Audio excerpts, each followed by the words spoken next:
요한계시록 3장 17절 한 구절의 말씀만 같이 한번 읽겠습니다. 내가 말하기를 나는 부자라 부요하여 부족한 것이 없다 하나 내 곤고한 것과 가련한 것과 가난한 것과 눈먼 것과 벌거벗은 것을 알지 못하도다. 아멘. 우리가 7 교회를 몇 주간에 걸쳐서 이렇게 상고를 해보고 있는 시간을 갖고 있습니다. 혹 오늘도 맞춰질지 그것은 미지수지만 또 못 맞춰지면 다음 주에 하고, 그래서 우리 주일날 정해진 그 시간들 내에서 한번 말씀들을 또 상고해 보려고 합니다. 지난번에 우리가 이제 마지막 교회 라오디게아 교회를 이렇게 이제 살펴보고 있는데 이 교회를 향해서 말씀하고 계시는 거죠. 제목이 뭘로 되어 있냐면 나는 부자라라고 이야기를 하는데 누가 그렇게 지금 말하고 있는 거죠? 그건 이제 한 단계 넘어간 거고, 문자적인 것, 직접적인 것, 시대적인 것은 여기 나는 누가 될까요? 2000년 전에 라 거시기 교회, 발음이 잘 안 되니까 그 교회의 그 교회의 성도들이 어떻게 생각하고 있다는 것이냐 하면 스스로 생각하기를 어떻게 생각하고 있는 거예요? 나는 부자다. 부자면 좋은 거잖아요. 근데 왜 지금 성령이 그 교회에게 이렇게 책망의 말씀을 하고 있을까요? 어느 쪽에 부자고 어느 쪽에 부요한가 하는 것에 대한 문제죠. 그런데 이 라오디게아 교회의 성도들은 스스로 생각하기를 부족한 것이 없고 부자라고 생각을 했죠. 그런데 실상은 어땠냐 하면 곤고하고 가련하고 가난하고 눈멀었고 벌거벗었습니다. 자, 우리가 이제 지난번에 성경을 쭉 한번 살펴보고 있는데 7 교회를 우리가 이렇게 한번 정리를 한번 해볼 수 있습니다. 에베소 교회부터 시작해서 라오디게아 교회까지의 이 교훈들을 이렇게 한번 생각을 해볼 수 있습니다. 고대 역사에 2000년 전에 실제로 이 교회들이 있었고 교회 안에 이러한 일들이 있었다라고 한번 생각을 해볼 수 있습니다. 첫 번째는. 그 다음 두 번째는 뭐냐 하면 이것이 시대적으로도 그대로 적용되고 있다는 사실입니다. 우리가 주어진 7000년 역사로 인류 역사가 성경에는 기록이 되어 있습니다. 그래서 구약 4000년의 시간이 지나고 지금 우리가 살아가고 있는 2000년의 시간이 지금 마감돼 가고 있습니다.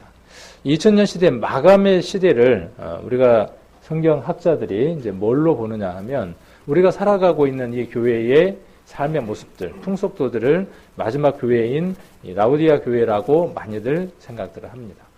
그리고 이제 우리에게 남겨져 있는 천년이 있죠.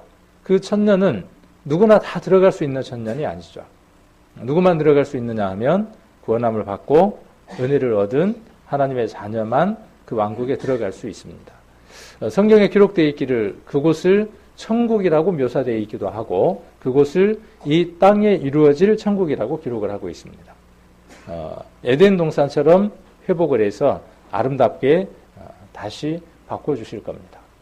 그리고 천년이 차면 이 세상을 불태워버리고 물질의 세계에 속하지 아니한 하나님이 계시는 그곳으로 구원받은 사람들을 옮겨갑니다. 이제 거기가 성경에서 이야기하는 천국이죠. 그리고 성경에서 이야기한 대로 우리는 지금 천국을 누리는 삶을 살아가고 있어야 하죠. 구원함을 받으면 천국은 여기 있다, 저기 있다. 천국은 먹고 마시는 것이 아니다라고 말씀하시면서 천국은 어디에서 이루어지느냐 하면 우리들 안에 먼저 이루어집니다. 그리고 그 천국이 이루어지는 사람이 어디로 가느냐 하면 천년왕국과 영원한 천국 속으로 들어가는 것이죠. 그래서 그런 모형들로 구원받은 교회가 개인의 교회도 마찬가지지만 건물을 갖고 있는 이 전 세계 우주적인 교회가 시대상이 어떠한 것이 될 것인가 하는 것들을 성령이 미리 비추어 주신 것으로 이 7 교회를 우리가 살펴보기도 합니다. 그래서 7 교회를 한번 보면 첫 번째 에베소는 사도시대라고 이야기를 하고 있고요. 서머나는 핍박과 순교시대라고 이야기를 하고 있고 버가모는 세속화된 교회의 모습, 그 다음에 두아디리아는 종교 암흑 시대.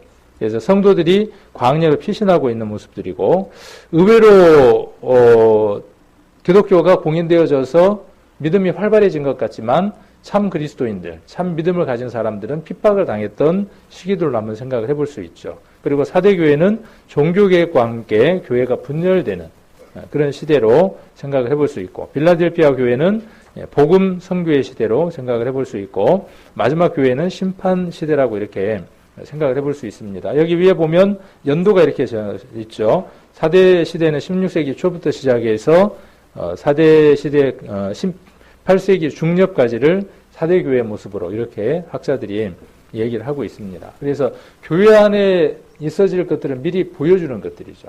그런데 이러한 모습들은 누구에게도 있느냐 하면 우리 개인들에게도 있는 걸 봅니다. 구원받고 난 이후에 그 구원의 기쁨으로 정말 열심히 살아가죠. 그 교회의 모습을 에베소 교회의 모습이라고 하면 생각을 해볼 수 있고요. 그리고 난 이후에 7교회가 계속 진행이 되는 것처럼, 그리고 마지막 교회에 만나게 되죠. 구원받은 지 시간이 1년이 되고 2년이 되고 3년이 되고 하면 점점 이 7교회의 모습들을 많이 띄게 됩니다. 그리고 시간이 오래되면 이 마지막 교회처럼 개인의 신앙도 어떤 모습을 보게 되느냐 하면 부요하고 부자인 모습들을 우리가 보게 됩니다. 자, 그래서 지난번에 이 라우디아 교회의 특징은 어떤 특징을 갖고 있었다라고 말씀을 드렸냐 하면, 이 교회의 성도들의 특징은 뭐냐 하면 합리적인 것들을 좋아합니다. 시대도 그렇지만 지금 시대는 어떤 시대냐 하면요, 합리적이지 않으면 받아들이지 않는 시대에 와 있죠. 또 교회도 그렇고 또 개인적인 신앙도 보면 어떤 것들을 신앙의 최고복이라고 보느냐 하면 따져서 또 분류를 해서, 그렇게 해서 그것이 합리적이다라고 생각을 하면 받아들이는 그런 시대의 신앙들 한번 생각을 해볼 수 있죠. 그래서 그 시대에는 예수님은 신이 아니다고 생각하는 생각들을 많이 갖고 있었답니다. 예수님은 그냥 랍비, 좀 유명한 성인 정도로 생각했던 시대. 이러한 시대의 생각들이 교회 안에 들어오게 되죠. 왜? 그건 합리적이질 않으니까. 하나님이 어떻게 사람의 모습으로 오냐는 것이죠. 합리적이지 않다는 것이에요. 그러한 사상들과 생각들이 교회 가운데에 또 세상에 팽배해 있었던 것들을 교훈으로 하고 있습니다. 그런데 성령은 라우디아 교회에 무엇으로 말씀하시느냐 하면 아멘이라고 이야기하고 있고 창조의 근본이신이라고 이야기를 하고 있습니다. 참된 교회는 예수님이 아멘이어야만 하죠. 아멘이라는 말의 의미는 여러 가지 의미를 갖고 있지만 그 속에 무엇도 포함되어 있느냐 하면 신실하다, 충성되다, 이런 뜻을 갖고 있습니다. 신실과 충성의 공통점은 뭐냐면요, 변함이 없는 겁니다. 신실하다는 말의 그 어원을 따져서 가보면 하나님의 모습이 그 속에 포함되어 있다라는 의미를 갖고 있기도 합니다. 신실한 건 뭐냐 하면 하나님과 같아진 거예요. 하나님의 모습이 그 사람 안에 있는 거죠. 하나님은 변함이 없죠. 그것처럼 예수님을 믿는 참 교회는 어떤 교회여야 되느냐 하면 아멘이어야 되고 창조의 근본이신 예수를 인정하는 교회여야 되겠죠. 이 라우디아 교회는 지난번에 말씀드리는 것처럼 수질이 좋지 않았죠. 그 수질이 좋지 않았던 원인들을 주변에 이 염색 공장들이 많아서 그 염색 공장으로부터 흘러들어온 폐수 때문에 물에 대한 간절함들을 많이 갖고 있었던 지역적인 특징도 지난번에 한번 살펴볼 수 있었습니다. 그래서 물 사정이 아주 안 좋았죠. 자, 그래서 물 사정을 해결하기 위해서 어떻게 했습니까? 물 사정을 해결하기 위해서 잘 살고 풍부하니까 어떻게 했어요? 아주 먼 데로부터 뭘 끌어오는 거죠? 그 만년 눈으로 덮여져 있는 곳에서 골로새 지역에서 뭘 가지고 오고요. 시원한 물을 공급받아서 수로를 만들었고, 또 히에라볼리, 그러니까 하모갈레, 이렇게 온천이 있는 곳에서 온천수를 받아가지고 따뜻한 물을 공급받았어요. 그런데 거리가 멀다 보니까 뭔 문제가 생기죠? 한쪽은 9km 정도가 떨어져 있고, 온천수는 9km 정도가 떨어져 있고, 그 다음에 이 골로새 지역에서 오는 시원한 물은 14km나 떨어져 있어요. 오다 보면 지열이나 이런 것에 의해서 식기도 하고 문제들이 생기기 시작을 하죠. 지난번에 우리가 뼈대 세우기 할 때 잠깐 우리가 배웠었죠. 어떤 걸 배웠느냐 하면 여기에서 교훈하는 것은 미지근한 신앙을 하지 말아라 하는 교훈이 아니라는 것을 배웠죠. 화끈한 신앙을 해라. 이렇게 이 말씀을 이해하는 것보다는 여기에서 성령이 근본적으로 우리에게 말씀해 주시고자 하는 것은 찬 것은 차야 하고 뜨거운 것은 뜨거워야 한다는 사실을 우리에게 다시 일깨워주고 있다는 거죠. 왜? 그 교회는 합리적인 사람들이죠. 합리적인 것 따질 때 뭘 따져요? 뜨거운 것, 차가운 것, 원칙을 따지죠. 그렇게 원칙을 잘 따지는 교회가 무엇에 관해서는요? 본질적인 복음에 관해서는, 그리스도인의 삶에 관해서는 어떻게 되어 있는 것이죠? 자, 차가워야 할 게 있어요. 교회는 무엇에 차가워야 하느냐 하면 세상과 분명히 구별되어져야 됩니다. 그런데 교회가 점점 차가워지지 않고 미지근해지는 겁니다. 세상의 것들이 들어와서 섞이는 거죠. 자, 뜨거워야 돼요.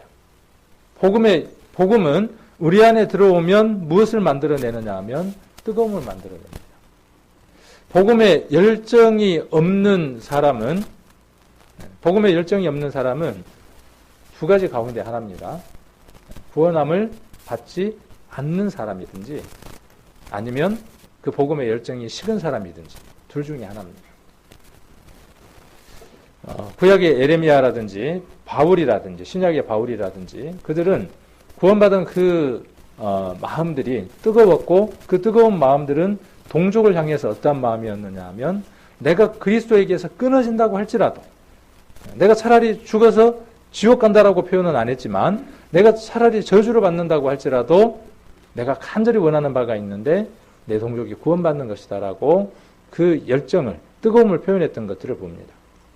정말 우리들 10년 가운데에 내가 차라리 그리스도에게 끊어진다고 할지라도 내 가족들이나 누군가가 구원받을 수 있다면 저는 처음 그런 생각들을 참 많이 해본 것 같아요. 가족들에게 복음 전할 때 어렵죠. 특히 부모님에게. 너무나 자식의 모습을 잘 아니까. 그래서 하다가 눈물로 이야기해도 안 되니까 나중에는 그런 경험들이 다 있으실 거예요. 내가 하나 유서라도 써놓고 집이라도 한번 나가볼까? 유서라도 써놓고 한번 내가 죽을까? 그러면 알아줄 것 같으니까. 내 마음을 정말 알아줄 것 같으니까. 죽는다고 그 문제가 해결이 될까요? 죽은 사람이 살아서 돌아온다고 할지라도 된다고 그랬어요? 안 된다고 그랬어요? 어디에 그렇게 기록되어 있습니까? 어디 말씀에? 제가 알아요? 누가복음에 보면 그렇게 기록이 되어 있죠. 예. 비록 죽은 자가 살아온다고 할지라도 그렇게 되어 있죠. 그러면 어떻게 해야 그들이 깨닫게 됩니까? 어떻게 해야 그걸 알게 돼요? 선지자와 말씀을 통해서 권함을 받지 아니하면 깨달을 수 없다라고 기록이 되어 있죠. 분명하게. 그래서 우리가 해야 할 일이 무엇이라는 걸 알게 되죠. 그래서 뭐라 그래요? 바짓가랭이에 붙들고 뭐라 그래요? 한 번만 들어보자고 이야기를 하죠. 자, 그게 식어버린 교회가 어디냐 하면요. 라오디아 교회예요. 무엇이 식어버린 교회냐면요. 이것이 식어버린 거예요. 그러니까 역사 마지막에 주님이 오실 때쯤의 교회는 어떤 특성을 갖느냐 하면 복음에 대한 열정이 없는 겁니다. 복음을 전할 필요를 못 느끼는 거예요. 그래서 마지막 교회 모습을 그렇게 이야기를 하고 있는 거죠. 자, 차가운 건 차가운 대로 분류를 하고 뜨거운 건 뜨거운 대로 분류를 하는 거예요. 뜨거운 건 뜨겁게 먹어야 맛이 있죠. 차가운 건 차가운 대로 먹어야 맛이 있죠. 자, 이렇게 구별하죠. 차가운 것, 뜨거운 것 구별을 해요. 이렇게 구별하는 삶을 사는 사람을 뭐라고 이야기하느냐 하면 성도라고 한다고요. 늘 말씀을 드리죠. 어려운 게 아니고. 신령한 사람은 어떤 사람이 신령한 사람이라고요? 수염이 하얗게 나가지고 하얀 옷을 입고 지팡이 짚고 갓수고 한 사람이 신령한 사람이라고요? 그 사람 신령한 사람 아니에요. 그 사람 신령한 사람 아닙니다. 어떤 사람이 신령한 사람입니까? 이건 차가워야 해. 이거는 뜨거워야 해. 이걸 구분하는 사람이 누구라고요? 성도라고요. 신령한 사람이라고요. 그러므로 차든지 뜨겁든지 하라는 말은 신앙을 화끈하게 하라라는 의미라기보다는 어떻게 하라는 것이죠? 구별된 삶을 살아가라는 거예요. 구약의 모든 내용들이 무엇을 이야기하는 겁니까? 선택된, 구별된 이스라엘이 하나님 앞에 어떻게 구별된 삶을 살아야 하는가에 대해서 기록하고 있는 게 뭐냐면 구약의 모든 내용들이죠. 그런데 1편에서는 뭐라고 이야기하느냐? 그건 율법이니까 이미 다 폐기된 거니까 어떻게 해야 된다? 필요가 없다라고 생각을 해요. 그건 성경의 의미를 너무 이해하지 못한 것이죠. 자, 차가워야 한다, 뜨거워야 한다 하는 그 의미는 여전하다는 거예요. 그것이 누구 안에서 이루어진다는 것만 달라질 뿐이죠. 그리스도 안에서 이루어진다는 것만 달라질 뿐이에요. 구약과 신약은 그러므로 같은 얘기와 같은 맥락을 하고 있는 거죠. 자, 여기 만년설로 차가운 물을 공급받고 여기 온천수에서 뜨거운 물을 공급받았어요. 자, 신앙은 차든지 뜨겁든지 하는 겁니다. 차가워야 할 것은 차갑고 뜨거워야 할 것은 뜨겁고. 그러니까 이 얘기는 무슨 얘기냐면요. 회복하라는 얘기예요. 회복해야 될 것들을 회복하라는 것입니다. 여러분들에게 잘라내고 밀어내야 할 것들이 무엇일까요? 버려야 할 것들이. 내가 내 자신에 대해서 냉정해야 될 게 뭘까요? 주일날 예배가 몇 시부터 시작이냐 하면 10시 40분에 찬양대가 우리 기도를 하고 시작할 때부터 시작이 되죠. 우리의 예배는 구원 받을 때부터 죽을 때까지 계속되는 것이지만 그 이제 보이지 않는 예배고 공동으로 예배, 공적 예배, 함께 드리는 예배는 우리가 그러한 것들로 시작이 되죠. 그런데 몇 시부터 오면 좋을까요? 몇 시부터 오면은 딱 10시 38분 한 30초 정도 됐을 때 그때가 적정하겠죠. 조금 인심 좀 쓰면 더 좋잖아요. 지난번 우리가 수요일날 그런 것들을 배웠습니다. 주님은 일주간을, 한 주간을, 우리에게 주어진 똑같은 일주간을 우리 주님은 어떻게 쓰셨느냐 하면 우리를 위해서 모든 것을 다 주시는 걸로 쓰셨어요. 그분이 우리에게 무엇을 요구하시겠어요? 그분이 우리에게 뭘 요구하겠습니까? 우리의 모든 것을 다 달라고 한다고 할지라도 여기 있습니다라고 내놔도 우리는 전혀 아깝지 않아야 하겠죠. 그런데 그 중에 일주일 다 오라고 해도 와야 될 텐데 하루 종일 와 있으라고 해도 와 있어야 될 텐데 그 중에 그래도 며칠만 오라고 하니까 감사하니까 어떻게 해야 되겠어요? 좀 더 일찍 오면 좋을 텐데. 자, 그런 것들이에요. 그래서 내 몸은 여전히 뭘 원하느냐 하면 옛 습관대로 젖어져 살기를 좋아라 해요. 거기에 대해서는 어떻게 해야 되죠? 냉정해야죠. 칼처럼 잘라내야죠. 이건 하나님이 기뻐하시지 않는 거야 하고 탁 잘라서 내야 됩니다.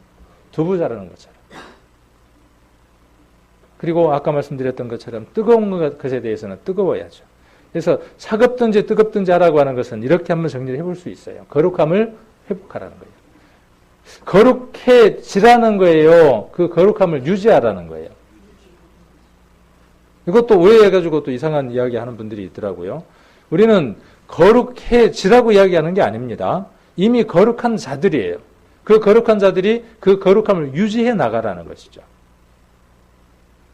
그러려면 차가움과 뜨거움은 반드시 구별해야 될 일들이라는 것입니다. 자, 이것이 어떤 교회냐 하면 정말 풍부하고 부여로운 교회예요. 이것이 부자 교회예요. 이것을 하고 있는 성도는 지금 부자예요. 하나님 편에서 봤을 때. 자, 그런데 이 마지막 교회는 그러지를 못했어요. 아주 부여하고 풍요로운 생활을 했습니다. 지리적으로 교통의 요지에 위치하고 있었던 라우디아 교회는 양질의 흙양모와 목화를 생산했고 직조와 염색업이 유명했던 도시였기 때문에 벌거벗을 일도 없었고 이곳에 이주해 살던 유대인들은 은행과 고리 대금업을 했기 때문에 많은 현금과 금을 보유하여 매년 9kg의 금을 예루살렘에 헌금할 정도로 공고하거나 가련하거나 가난하지도 않았어요. 아주 풍요로웠어요. 건강 상태는 어땠을까요? 네, 특 A급이에요. A 뿔뿔이에요. 잘 먹었으니까. 무엇으로는요? 육신적인 것으로. 자, 여기 한자가 참 재미있는 한자가 있죠. 한자가 그냥 써진 건 아닌 것 같아요.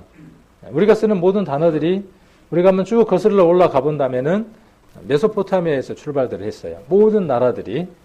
그리고 거기서부터 언어들이 출발을 하고 처음 언어가 무엇이었죠? 처음 언어는 여러 개였죠.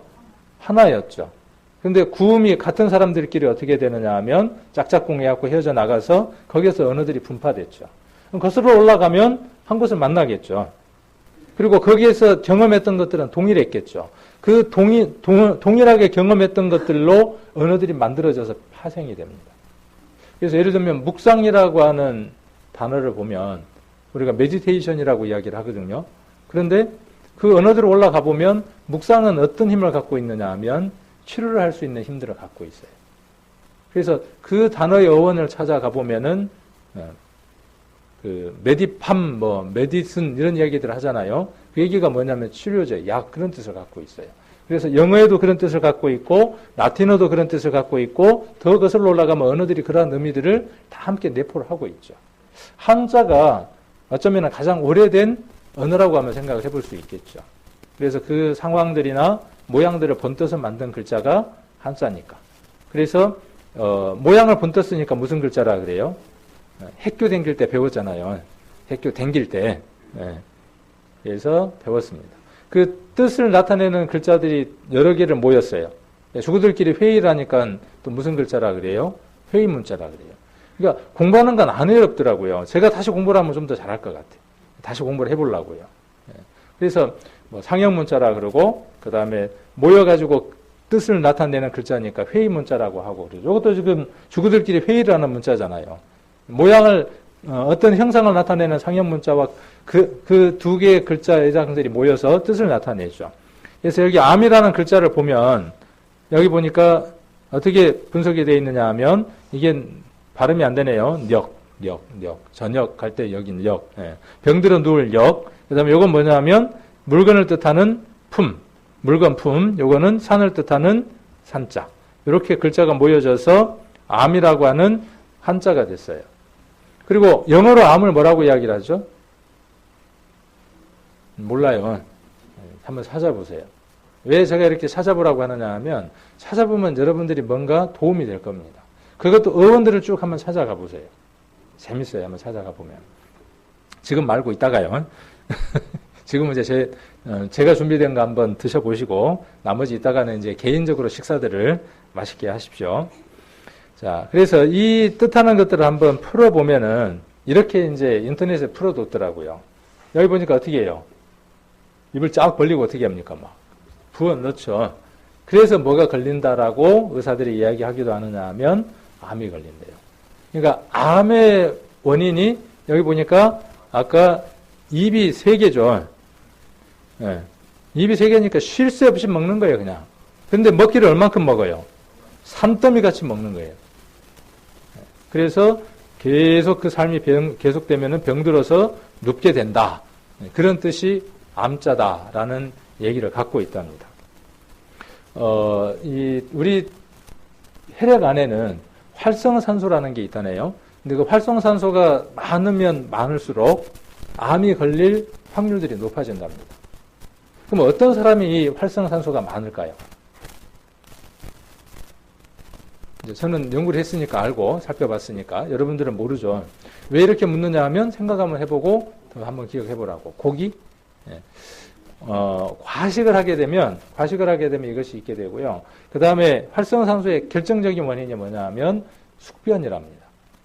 그러니까 이게 먹고 밑으로 얼른 내보내야 될 텐데 못 내보내면 그것들이 활성산소가 돼서 혈액 속을 돌아다니면서 암이라고 하는 것들을 만들어내는 요소들을 갖게 된다는 겁니다.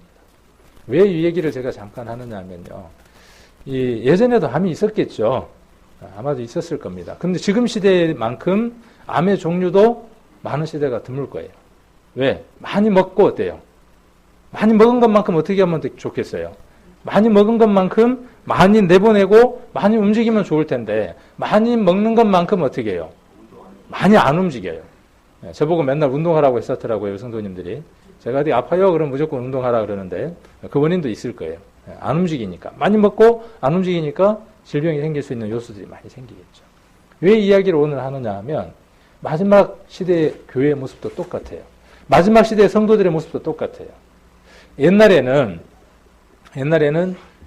선생님 그림자도 밟지 않는다 그랬죠. 선생이라고도 안 하고 선생님이라 그랬어요. 옛날에는 목사님 그러면 어땠어요? 목사님 그러면 굉장히 큰 거목이었어요. 지금 저한테 그렇게 해달라는 말이 아니에요. 그 얘기하려고 그 얘기를 하는 게 아니고 예. 그런데 지금 선생님은 어때요? 예. 선생님 어때요? 아저씨예요. 그냥 뭐 그렇게 뭐 큰 존재 가치도 없어요. 목사 마찬가지예요. 그럼 왜 그럴까 하는 생각들 한번 해봅시다. 예전의 시대에는 아주 오래된 시대에 뭐 한 30년, 40년, 50년 거슬러 올라가면 문맹들도 많았죠. 그래서 군대가 있거나 멀리 타지가 있는 아들들이나 가족들에게 편지를 쓰려면 어떻게 해야 되느냐 하면 선생님 손을 빌리기도 해야 되고 또 목사님 손을 빌리기도 해야 됐었죠. 그리고 교회의 모든 정보들을 누구를 통해서 전달받았느냐 하면 교회에서는 목사님을 통해서 전달받았죠. 목사님이 이야기하는 게 곧 뭐예요? 표준 교과서고 전과고 그랬죠. 선생님도 마찬가지고. 자, 그런데 공급받을 수 있는 양이 제한적이었어요. 그래서 받아들이면 어떠냐 하면 자기 것들로 전체가 다 흡수가 됐어요. 지금 시대는 어때요? 음식만 그런 게 아니고요. 정보도 어떻죠? 넘쳐나요. 우리 교회에서 설교 안 들어도 돼요. 휴대폰만 켜면 어때요? 아주 유명한 목사님들 설교 많습니다. 근데 그런 분들이 나중에 보면은 뭐 쇠고랑도 차고 그럽디다마는 우리 교회 목사나 우리 교회 성도들이 하는 설교는 귀담아도 안 듣다가 마지막 시대의 모습들이 그렇다는 거예요. 뭐는 귀에 귀담아 들려요?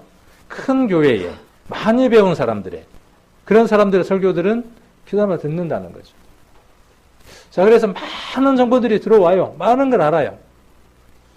오히려 누구보다 더 많이 아느냐 하면 선생님들보다, 의사보다도. 요즘 의사 해먹기 참 어려워요. 약사 해먹기도 어려워요.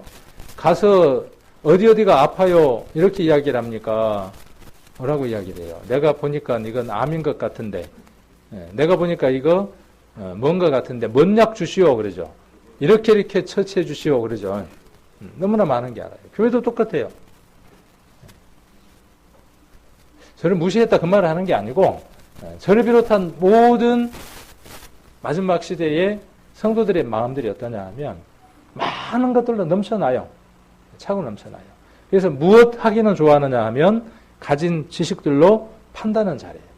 저거 신앙 아니야. 저렇게 사는 건 믿음이 아니야. 라고 이야기하는 사람 뒤를 한번 돌아보세요. 그렇게 말하는 사람의 뒤를 한번 돌아봐 보세요. 어떻게 하고 있냐 하면 자기도 똑같은 일을 반복하고 있어요. 그러니까 서로 지금 뭐 하고 있는 거죠? 많은 지식들을 갖고 뭐 하고 있느냐 하면 자기를 향한 것들로 쓰지 않는다는 거죠. 우리가 앞서갔던 믿음의 시대의 교회들은 작은 것들을 가지고 빌라델피아 교회라든지 많은 교회들을 보면 작은 능력을 가지고도 그 능력들을 최대한 10분 발휘한 교회들이었어요.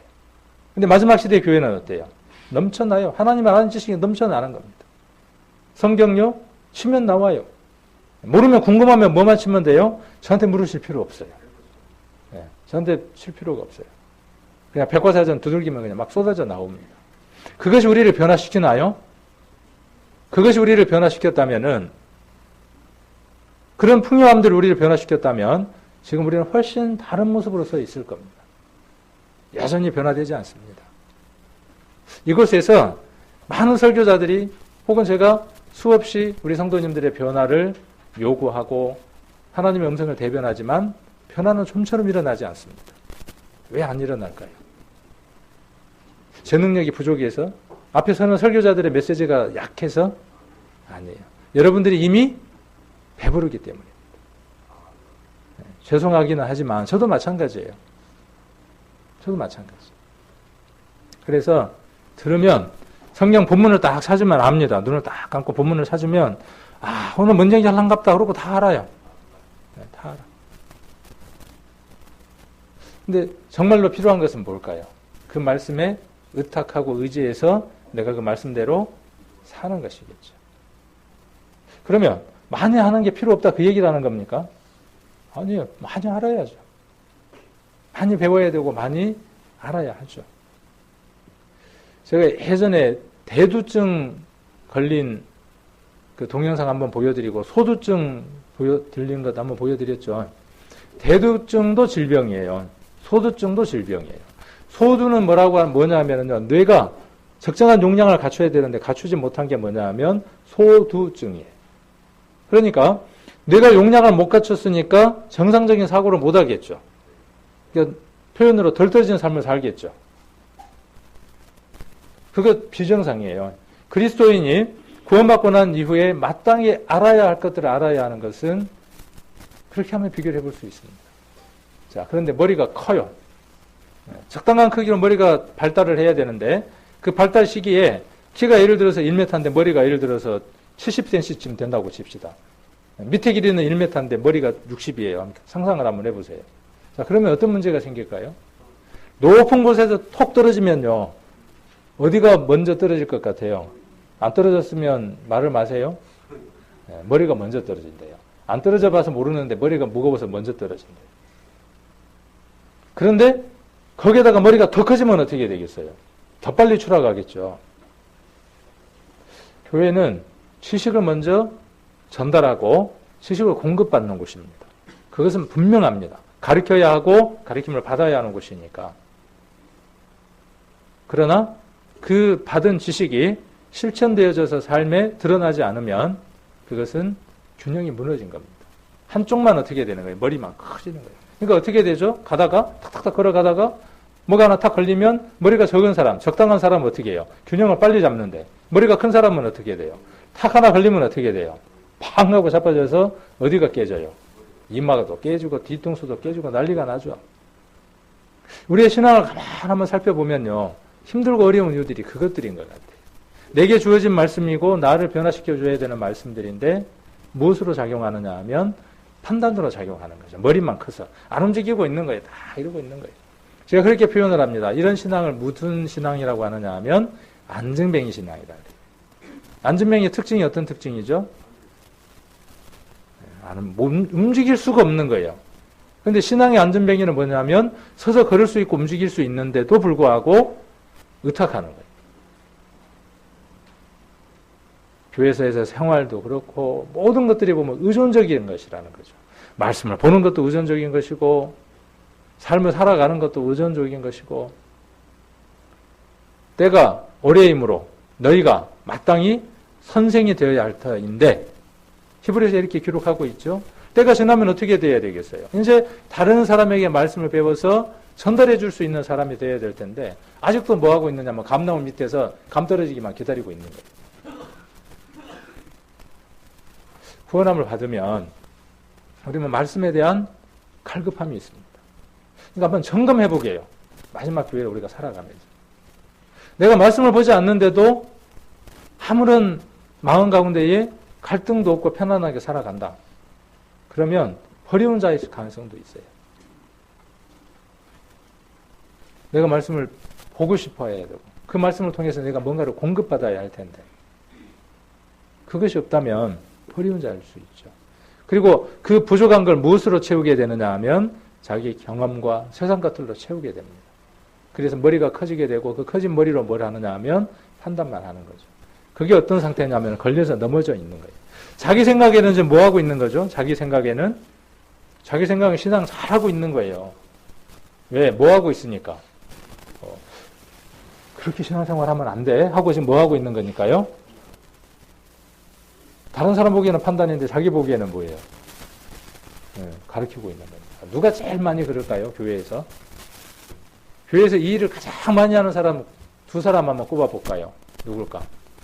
김종근, 박자연. 사실이에요. 죄를 제일 많이 짓는 사람 가운데 하나예요. 왜? 주워 들은 게 많거든. 판단 많이 합니다. 그러니까 이런 얘기를 하는 거죠. 부유하고 넉넉하고 그러니까. 그렇게 넘어질 때마다 뭘 아느냐 하면 내가 또 넘어져서 내가 알고 있는 지식으로 판단하고 있구나. 그러면 십자가 밑으로 다시 돌아가게 되고 또 힘을 얻어서 다시 한 발 앞으로 나아가기도 하죠. 꼭 저처럼 되지 말라고 이 말씀을 드렸어요. 그래서 먹는 것도 굉장히 중요해요. 잘 먹어야 돼요. 그리고 어떻게 해야 되느냐 하면 그만큼 더 움직여야 돼요. 자, 여기도 똑같은 건데 이제 이렇게도 이야기를 해뒀어요. 암에 대해서. 입이 3개나 필요할 정도로 하고 싶은 말이 많아. 누가요? 우리 집사람들이. 하고 싶은 말이야. 하와도 아마 그랬을 거예요. 하고 싶은 말이 많은데 우리 아담은 어디 가갖고 동물들하고 얘기나 하고 있고 아담이 하는 말에 네 이름은 뭘로 지어줄까? 네가 뿌리 푹쭉 올라왔고 뭐 알록달록 무늬도 있고 그러니까 너네 꽃사슴으로 해라. 그리고 이름도 지어주고 또 보니까 또 희한하게 생긴 게 하나 지나가거든. 널 또 붙들고 또 이야기를 하는 거예요. 아담이 와서 뭐해 그러면은 넌 몰라도 돼 그런단 말이에요. 근데 하와는 어때요? 할 얘기가 지금 어때요? 입이 3개가 될 만큼이나 할 얘기가 많은데 하와는 어때요? 가만히 있어봐. 하나님은 하와를 왜 붙여주셨는데요? 그거 같이 하라고 붙여준 거거든. 그랬으면 얼마나 좋겠어요. 그랬으면 좀 더 나은 모습으로 동력할 수 있었겠죠. 그러니까 외롭고 쓸쓸하니까 한쪽 구석지에 처박혀갖고 팔짱을 끼고 탁 쭈그리고 앉아있는데 누가 왔어요? 탁 쭈그리고 앉아있는데 사단이 와서 말을 걸어주죠. 얼마나 반가웠겠어요. 얼마나 반가웠겠어요. 내 님은 당신입니다. 그러고 얼마나 반가웠겠어요. 그래서 이제 털어놓기 시작했겠죠. 상상 한번 해보는 거예요. 그랬더니 뭐라고 이야기를 해요. 너 숨겨놓은 사실 비밀이 있는 거 모르지? 내가 아는 비밀 하나 이야기를 해줄게. 확 땡겨가죠 이제. 그래서 문제가 되죠. 제가 이 얘기를 왜 하느냐 하면요. 들어주는 거 정말 어렵습니다. 근데 들어주는 것이 다른 사람의 치료를 돕는데 큰 역할을 합니다. 우리 성도님들은요. 들어줄 수 있으면 참 좋겠어요. 그래서 저는 들으려고 애쓰거든요. 들으려고 했어요. 근데 저도 말을 많이 하는 사람이죠. 근데 여기 설교하는 것 말고는 저는 좀 들으려고 애를 많이 씁니다. 들으면 그분의 생각과 그분의 마음이 어떤지를 알 수 있어요. 그리고 들으면 겉말이 있고 속말이 있어요. 그래서 그 속말을 읽으면서 그분의 진심을 이해할 수 있게 돼요. 근데 대부분 뭐 하기를 좋아한다고 여기 보니까요. 속에 산더미처럼 쌓여 있는 게 있는 거예요. 속에. 말하고 싶은 것이 산더미처럼 있어요. 그래서 뭐가 3개였으면 좋겠어요. 입이 3개였으면 좋겠어요. 그러니까 그걸 다 못 쏟아내니까 어떻게 돼요? 못 쏟아내니까. 그래서 병이 걸린대요. 그게 암의 원인이 된대요. 우리 자매님들 많이 쏟아내십시오. 우리 형제님들은 이제 어떻게 해야 되겠죠? 작정을 하고 준비를 하십시오. 일단은 듣는 자세를 취하고 귀 안쪽으로 안 보이게끔 귀마개를 하세요. 그리고 무슨 말을 하든지 간에 웃으면서 이렇게 1시간이고 2시간이고. 네. 맞습니다. 그건 아닙니다. 귀마개는 아닌 것 같고 진심으로 어떻게 해야죠? 같이 공감하고 같이 들어줘야죠. 네. 그럼 반대는? 그 반대는요? 그 반대도 한번 생각해 봐야죠. 그러니까 서로 무엇이 이루어져야 되냐면 대화들이 이루어져야죠. 가정에서도 그렇고, 교회에서도 그렇고. 저는 하여튼 우리 성도님들이 몇 분이든 사정들을 알고 싶어서 들으려고 애를 써요. 성급하게 판단 안 하려고. 그렇지만 어떤 모습으로 보면 제가 많이 말을 하려고 하는 사람으로 보여지기는 할 겁니다. 근데 저도요, 어떤 때는 반대로 산더미처럼 쌓아놓은 것들이 있을 때도 있어요. 그래서 말을 하고 싶을 때가 있어요. 제가 쏟아놓으면 어떻게 될까요? 제가 쏟아놓으면 제가 쏟아놓으면 근데 쏟아놓을 대상이 있어야 하겠죠. 하나님에게 해야 하지만 모든 믿음의 선진들이 하나님께 아뢰지만 그러나 옆에 형제 자매가 있고 동료자가 있는 이유가 뭐예요? 목사님 그동안에 성도들 얘기 다 들었으니까 제가 좀 들어드릴게요. 한번 좀 해보세요. 뭐가 불편한 게 있고 뭐가 마음 상하게 있는지 스트레스 받지 말고 산더미처럼 쌓인 거 한번 있으면 이야기를 해보세요. 제가 비밀을 지켜드릴게요. 라고 하는 사람은 없더라고요. 있었던 건 아니고 없더라고. 그리고 못 믿겠어. 그 비밀이 지켜질까 못 믿어서 안 해요. 근데 있어요. 저도 정말 하고 싶을 때가 있어요. 그런데 귀담아 듣는 분들은 또 많지는 않고 또 할 수가 없어서 이제 안 하기도 하지만 근데 우리가 서로 그런 관계들이 될 때 교회는 서로 화목하고 융화가 될 수 있겠죠. 서로들 마음에 있는 얘기들을 토해놓고 이야기할 수 있고 난 내 마음 가운데는 이러이런 부분들이 있고 이러이런 부분들 마음 아픈 것들이 있고 이러이런 부분들 서운한 것들이 있습니다. 그랬어? 두고 보자. 그게 아니라 그랬어? 내가 원한 건 아니지만 내가 작정한 건 아니지만 그렇게 힘든 것들이 있었다면 내가 미안해. 그 말 한마디에 풀리는 것이죠, 상대방은. 이 관계가 안 되는 겁니다. 그리고 마지막 시대에는요, 이 관계를 안 하려고 하는 거예요. 우리는 경험했잖아요. 우리는 몇 년 전에 경험했잖아요. 서로들 마음 가운데 얽혀 있고, 매여 있고, 상처받은 것들요, 풀려고 안 합니다. 서로 대화하려고 하지 않습니다. 끝까지 담을 쌓고 올려요. 끝까지. 어쩌면 지금도 그런 마음 가운데 있는 분들도 있을 수 있어요. 그것들이 진행형인 분들다. 다 대화하고 또 토해내고. 그러므로 해서 무엇이 이루어져야 되느냐 하면 화목해져야죠. 그리고 무엇으로 채워져야 되느냐 하면 하나님의 것으로 채워져야 되겠죠. 그러지 못한 교회는 가면서 계속 터덕거릴 수밖에 없습니다. 제가 구약을 이야기할 때 길가를 자주 말씀을 드렸죠. 전쟁을 하고 난 이후에 반드시 돌아와서 보고하기도 하고 돌아보기도 하는 장소가 길갈이라고 했죠. 교회는 길갈과 같은 곳이죠. 교회는 완벽할 수는 없죠. 주님 오실 때까지는.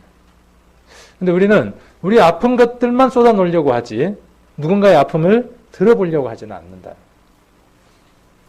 형편들을 알아보려고 하지는 않는다는 거예요. 내가 도움받고는 싶어요. 저도 제 마음 깊숙한 곳에 뭐가 있냐면 이기적인 게 있어요. 우리 성도님들로부터 관심받고 싶고 사랑받고 싶고 챙겨줬으면 좋겠고. 목사라고 뭐 그런 마음이 없겠습니까? 있죠. 밑바닥 안에는. 그런데 무엇 때문에요? 목사라고 하는 그 직임 때문에 어떻게 하는 거죠?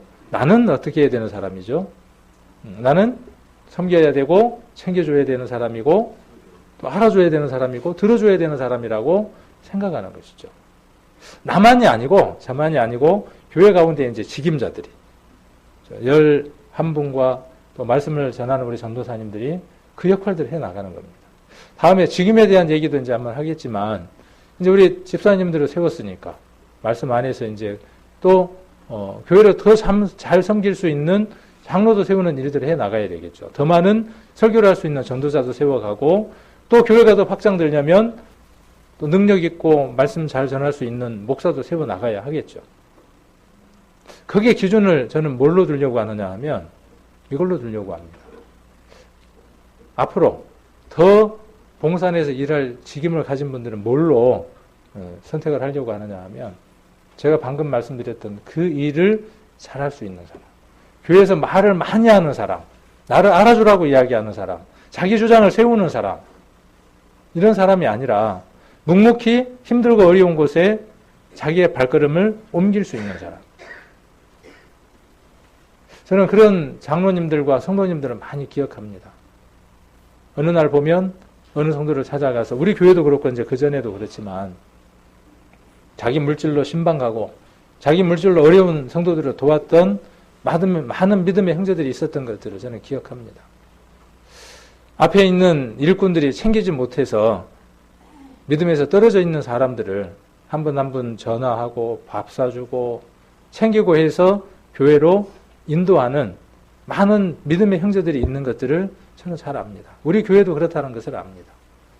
저는 그런 형제들을 보면요, 존경합니다. 늘 고개를 숙입니다. 마음 가운데 부끄럽습니다. 자, 이런 분들이 믿음 안에서 무엇이 돼야 되느냐 하면 이미 그들은 무엇을 하고 있느냐 하면 그런 형제들은 장로의 역할들을 감당하고 있는 겁니다. 여러분들이 이미 집사의 그 직임들을 잘 감당하고 있기 때문에 집사의 직임을 주어서 더 집사 같은 집사가 되라고 세운 것처럼 이제 이 교회 가운데에서 그렇게 한 명 한 명 잘 챙기는, 그래서 때로는 물질도 공급하고, 그래서 구약에 보면 장로의 기준이 뭐냐면요, 재, 덕이 겸비한 자입니다. 물질을 잘 공급할 수 있는 자예요. 재와 덕이에요. 우리 교회 가운데에도 그런 믿음의 형제들을 하나님의 일을 할 수 있도록 열어드려야 되겠죠. 그리고 그 일들을 하는 분들을 그 일을 할 수 있도록 세워야 되겠죠. 잠깐 얘기가 곁길로 나갔습니다. 자, 계시록 다시 한번 보겠습니다. 계시록 보시면, 자, 그래서 처방전을 지금 내렸습니다. 처방전이 뭐냐 하면 18절이에요. 병은 라오디아 교회의 병이 뭐냐 하면 이런 병을 갖고 있어요. 병이 무엇인지를 알면 치료할 수 있어요.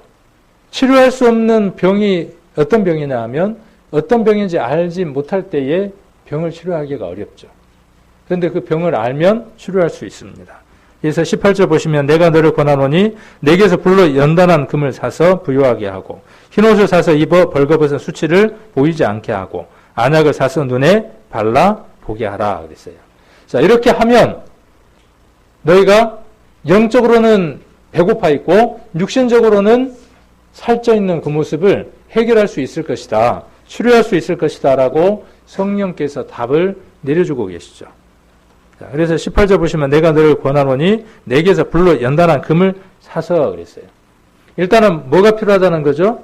사야 한다는 거예요. 사야. 근데 뭘로 사야 하는 거죠? 금으로 사야 돼요. 금. 금이 있습니까? 이제 살려면 금이 있어야 될 거 아니에요. 어떤 금일까요? 세상의 가치로서의 금. 성경이 말하는 금의 가치들을 한번 살펴보겠습니다. 잠언 16장 한번 보겠습니다. 그래서 연단된 믿음. 연단된 믿음이 뭐냐 하면 금이라고 한번 생각을 해볼 수 있을 겁니다. 잠언 16장 16절.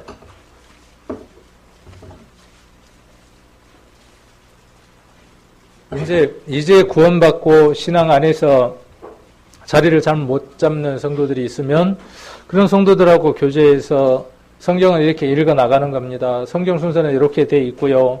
성경의 약자는 이렇게 만들어져 있고요. 성경의 내용들은 이런 내용들이에요. 라고 가르쳐 줄 수 있는 사람들이 누구냐 하면 14구 장로들이라는 얘기죠. 교회 안에서. 물론 교회 전체가 이제 그 일들을 해 나가기도 하지만 잠언 16장 16절 같이 한번 읽겠습니다. 지혜를 얻는 것이 금을 얻는 것보다 얼마나 나은고 명철을 얻는 것이 은을 얻는 것보다 더욱 나으니라. 어떤 분이 지혜하고 명철을 어떻게 하면 얻을까 고민하다가 결혼을 했어요.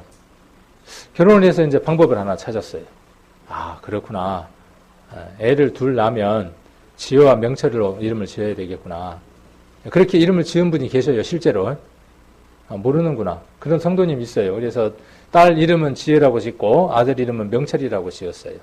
그런다고 지혜와 명철을 다 얻은 겁니까? 여기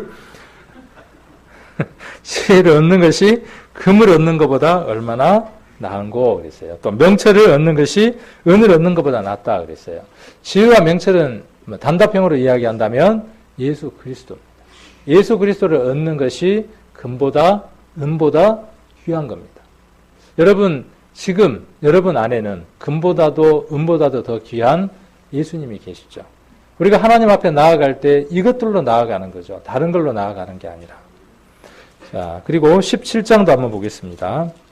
17장 3절. 17장 3절입니다. 자, 같이 한번 읽겠습니다. 도가니는 은을, 풀무는 금을 연단하거니와 여호와는 마음을 연단하시느니라.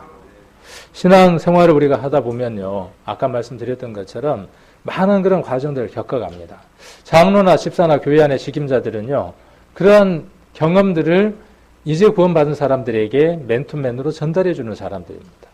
내가 신앙생활을 하는데 차가울 때 차갑지 못할 때, 뜨거웠을 때 뜨겁지 못할 때 하나님이 이렇게 징계를 내리더라. 성경을 읽을 때는 이렇게 읽어야 하더라. 이런 것들을 먼저 배우고 마음 가운데 담고 있죠. 자, 그러한 경험들을 누가 하느냐 하면 믿음에 앞서 있는 사람들이 하는 것이죠. 하나님은 그 삶들을 우리에게 끊임없이 해가시죠. 그래서 도가니에서 은을 또 풀무에서 금을 연단하는 그 과정처럼 우리의 삶을 하나님은 무엇으로 연단하시느냐 하면 우리의 마음속의 역사에서 연단하신다고요. 자, 시편 66편 한번 보겠습니다. 앞으로 조금 넘기면 시편이죠. 성경을 빨리 찾을 수 있는 방법이 있어요. 알려드릴까요? 성경을 빨리 찾을 수 있는 방법이 있어요. 옆에 사람 거 보고 컨닝을 해요? 성경을 빨리 찾을 수 있는 방법은요, 신구약 성경 순서를 외우는 것 외에는 없습니다. 어떤 방법도 없어요. 애우는 거 외에는 없어요. 순서를 애우는 겁니다. 약자도 애우는 겁니다. 네. 그거 외에는 다른 방법이 없어요. 그게 답입니다. 네. 그러니까 제가 답을 알려드렸으니까 시간 내서 외우십시오. 구약 27권, 신약 39권입니다.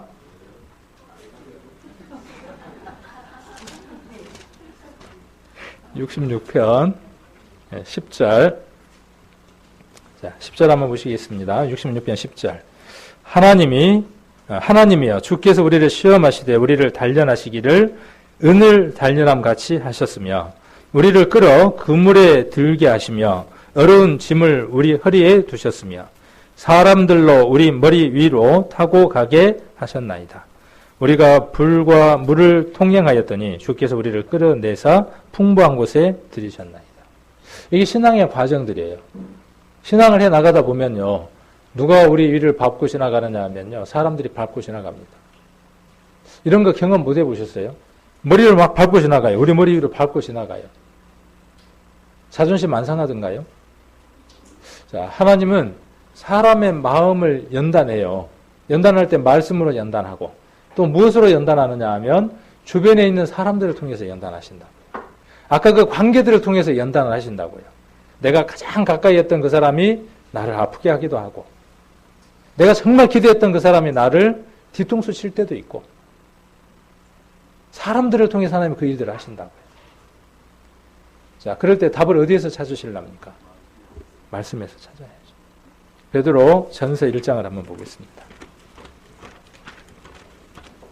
성경 여러 곳에서 금보다 더한 것이 말씀이고 여러 가지 것들이 있지만 오늘 계시록을 통해서는 이런 부분과 한번 연관 지어 보려고 합니다. 베드로전서 1장 7절입니다.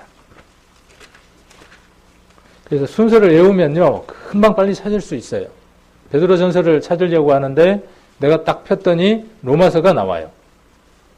그러면 베드로전서가 로마서 앞에 있다는 사실을 알면 뒤로 더 넘기겠죠. 이게 방법이 없는 거예요. 왕도가 없어요. 외우면 빨리빨리 찾을 수 있습니다. 베드로전서 1장 7절입니다. 같이 한번 읽겠습니다. 베드로전서 1장 7절 같이 읽겠습니다.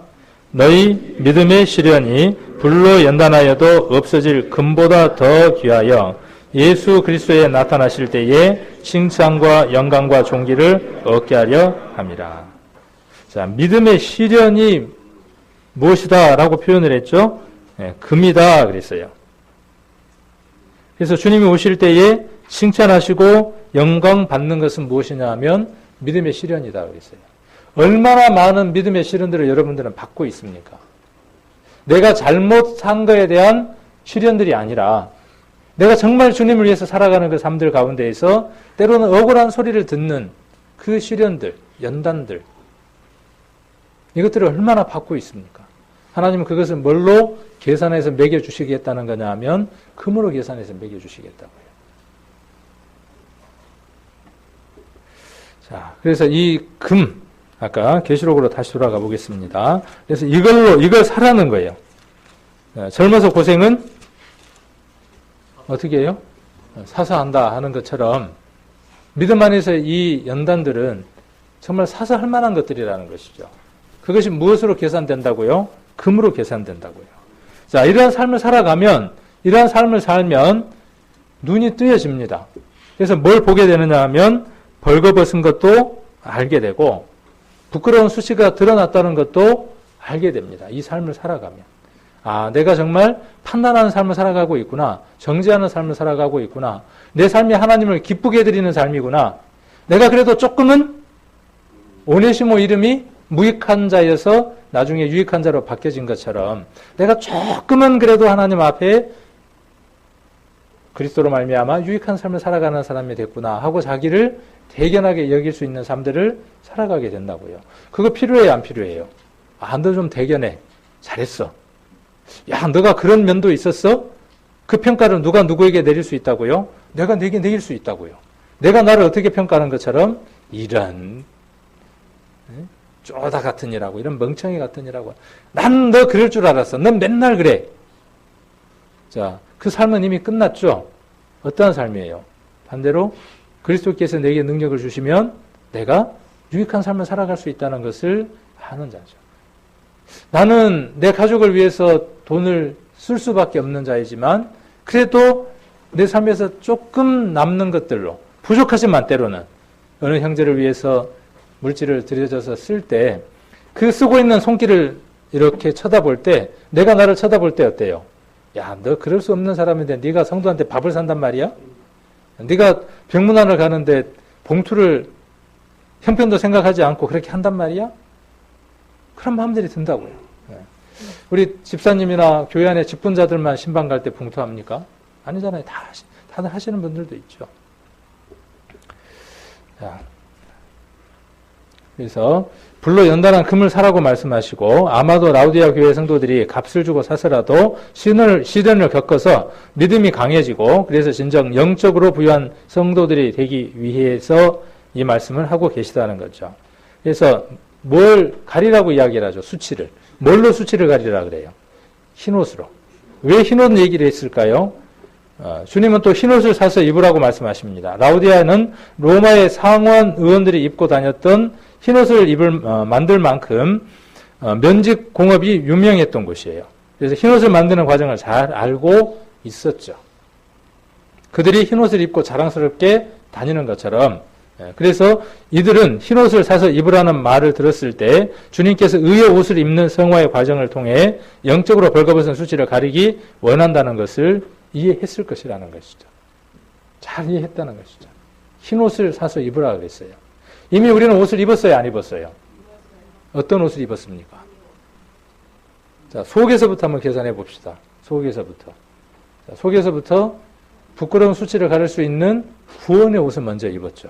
속옷, 구원의 속옷을 먼저 입었습니다. 그 속옷 위에 뭐 입어야 되겠어요?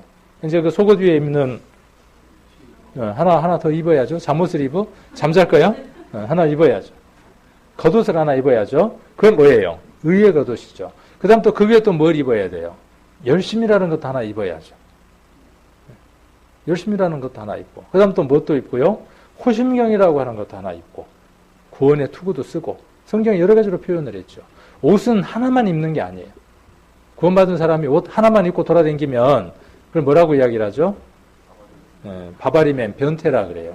구원받은 것만 사랑하고 좋다고 막 돌아다니면서 구원이 최고야! 그러고 외치면 성경을 좀 아는 사람들이 뭐라 그래요? 그래, 한때 그게 최고야. 그런데 팬티만 차고 다니면 타잔이다. 뭘 입어야 돼요? 겉옷을 입어야 돼. 그리고 흰옷을 입어야 돼. 자, 이런 것들을 알아가는 게 뭐냐 하면 우리 신앙의 모습들이죠. 자, 그리고 뭘 사라고 돼 있어요? 또 안약도 사라 그랬어요. 이 지방은 아까 이야기했던 것처럼 물이 안 좋으니까 세수를 막 하겠죠. 그리고 석회질들이 많이 나니까요. 물을 먹거나 마시면 치아들이 다 나갑니다. 물이 안 좋으니까 그 지역은. 그런데 유독 여기만큼은 약간 좋은 물들이 공급받기도 했죠. 그 다음에 여기는 의학이 많이 발달해 있었어요. 그리고 안과가 전문적으로 발달해 있을 만큼 의학 학교들도 있었어요. 그래서 이러한 것들을 비유로 지금 이야기를 하고 있는 거죠. 우리 눈병이 걸리면 눈에다 뭘 바르죠? 안약을 바르죠. 거기에도 안약이 있어요. 프리기안 가루라고 하는 파우더라고 하는 걸 눈에다 넣어서 안질이나 이런 것들을 예방하기도 하고 치료도 있습니다.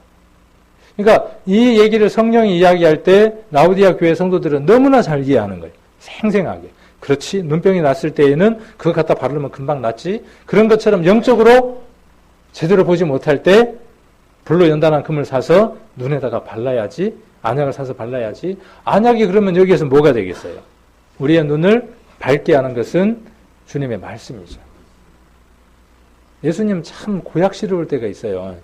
눈을 뜨게 할 때 힘으로 뱉어가지고 흙을 이겨가지고 눈에다 바르죠.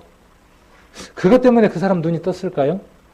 무엇 때문에 눈이 뜨여졌을까요? 예수님의 능력의 말씀 때문에 열리는 것이죠. 근데 우리는 성경 보면서 어디에 자꾸 매이죠? 침을 발라갖고 이렇게 붙여갖고는. 거기에 자꾸 초점이 맺히는 거죠. 어디에 능력이 있는데? 그의 말씀의 능력이 있는데. 그 말씀이 눈을 뜨게 하고, 듣게 하고, 일어서서 걷게 한 것이죠.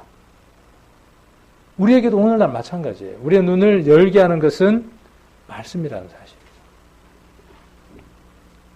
자, 그래서 보게 하라 그랬어요.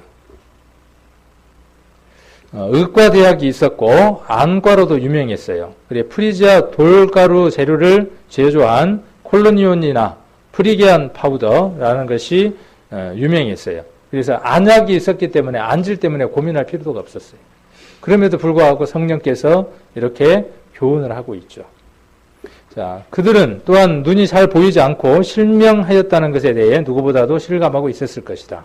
그래서 그들은 주님께서 그들에게 말씀으로 돌아가서 그 말씀의 모든 것을 비추어 보므로 영적 시각 장애를 치유하고 주님을 온전히 바라보라고 권면하시는 것을 잘 이해할 수 있었을 것이다 라고 말합니다. 자, 정리를 한번 해보면 불로 연단한 금을 사서 부유하라는 거예요. 우리의 자랑거리는 뭐가 자랑거리가 돼야 되겠어요? 주님으로 말미암아 내가 가득 채워져 있는 그것이 자랑거리가 돼야 되겠죠. 흰옷을 사서 입으라 그랬어요. 이 흰옷은 세마포라고 이제 표현되어 있기도 한데 세마포는 성도들의 옳은 행실이다라고 기록하고 있습니다. 우리 성도들의 삶이 세상과 구별되어져서 삶을 살아야겠죠. 그리고 안약을 사서 눈에다 바르다 그랬어요. 그래서 보지 못하는 것들을 보라는 것이죠. 말씀에 눈이 띄어지면요, 나보다 더 어렵고 힘들게 사는 주변의 사람들이 눈에 들어옵니다. 내 눈이 가려졌을 때에는 어디가 보이느냐 하면 차를 2대, 3대 굴리고 다니는 사람이 눈에 보이고, 악마는 프라다를 입는다 그러면서 프라다가 눈에 보이고, 여러 가지가 눈에 막 보이는 거예요. 그것만 눈에 보이는 겁니다. 들어오고. 그래서 나는 왜 이렇게 힘들게 살아야지? 나는 왜 이렇게 처절하게 힘들지? 그러나 말씀의 눈이 뜨이면요, 비로소 부유한 삶을 삽니다. 내가 누군가에게 마음을 주고 기도하고 있다면 그 성도는 이미 부유한 사람입니다. 내 마음 가운데 누군가가 들어와 있고 그 들어와 있는 사람을 도마질하지 않고, 그렇죠? 탁탁탁탁 나누는 게 아니라 어느 성도가 내 마음에 들어와서 그 들어온 성도를 끌어안고 긍휼히 여기고 불쌍히 여기는 마음이 있고 챙기는 마음이 있는 성도는 이미 부유한 성도입니다. 마지막 교회는 그러한 삶을 살아가기 어렵다고 경고하고 있는 것을 오늘 마지막 교회를 통해서 살펴보았습니다. 우리 성도님들 한번 돌아보게요.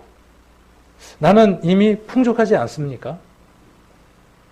나는 이미 풍족하죠. 말씀으로도 풍족하고 물질적으로도 풍부하고 여러 가지로 다 풍부합니다. 나의 도움과 나의 손길이 필요한 곳이 어디인지 조금 눈을 돌려보시면 눈이 띄어지고 그 삶을 살아가는 사람은 하나님이 가장 기뻐하실 겁니다. 그리고 그런 분들이 앞으로 교회 가운데에서 큰 일들을 감당하는 하나님의 일꾼들이 분명히 되어질 겁니다.